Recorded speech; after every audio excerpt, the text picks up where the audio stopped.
miarabantsika mpanaraka tsy tapaka ny fandarana eto amin'ny groupe JCR.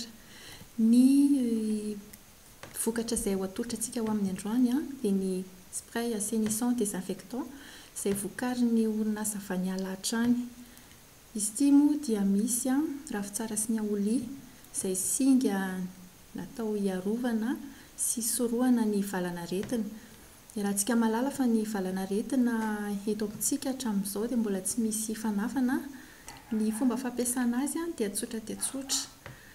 Afaka hanadiovana izy ny rivotra manodidina antsika toy izao any anaty efitrano rehetra any na any anaty fiara na any amin'izay toerana rehetra misy antsika dia azo ampiasaina azy avokoa.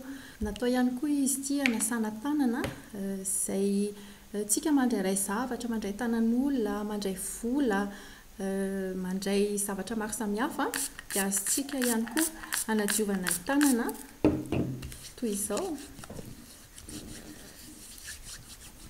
Natao ihany koa izy ampiasaina ao amin'ny akanjo izay ampahafantariko antsika eto fa ny akanjo dia mitazona virus eo amin'ny adiny 9 ka hatramin'ny adiny 12 ka noho izany tokony ho diovintsika matetitetika toy izao.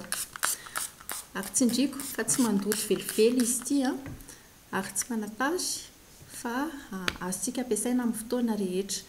Ny araka nambarako teo surface de contact toy ny poignée-na varavarana, ny téléphone, ny solosaina raha mpandeha cyber sika ohatra dia afaka ampiasaintsika izany, ny volant-na fiara sy ireo izay mety ho fitaovana rehetra ampiasaintsika dia azo ampiasaina ny spray désinfectant avokoa entina hamonoana ny virus izay mipetrapetraka eny rehetra eny sy ny virus entin'ny rivotra manodidina antsika tsirairay avy.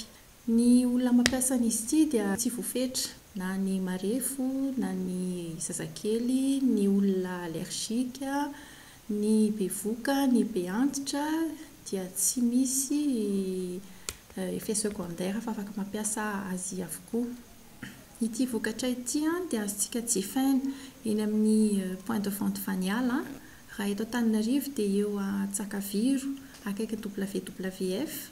Eo akaiky eo ihany koa dia misy ny centre médical JCR azo anjifana izany ety amin'ny Tana Waterfront ary eo Ivato ampitan'ny ambasadin'i Indonezia. Ny any amin'ny faritany ihany koa dia afaka manjifa azy ity. Raha eo Antsirabe izao dia eo amin'ny Vaniala ao amin'ny hôtel Baobab. Eo Tamatave kosa dia eo boulevard Joffre ary ny Mahajanga dia eo Tsaramandroso. Raha hanjifa izany amin'ny laharana kosa ianao eto Antananarivo dia afaka miantso ny 034 12 619 68 ary raha hanjifa amin'ny mailaka dia afaka mandefa izany amin'ny vaniala.express@gmail.com ary raha mila fanazavana fanampiny dia afaka miantso ny laharana 034 49 150 00. Izay ary tompoko ny fandarantsika ho amin'ny androany fa dia makasitraka antsika rehetra ary mirary soa antsika ho lavitry ny aretina.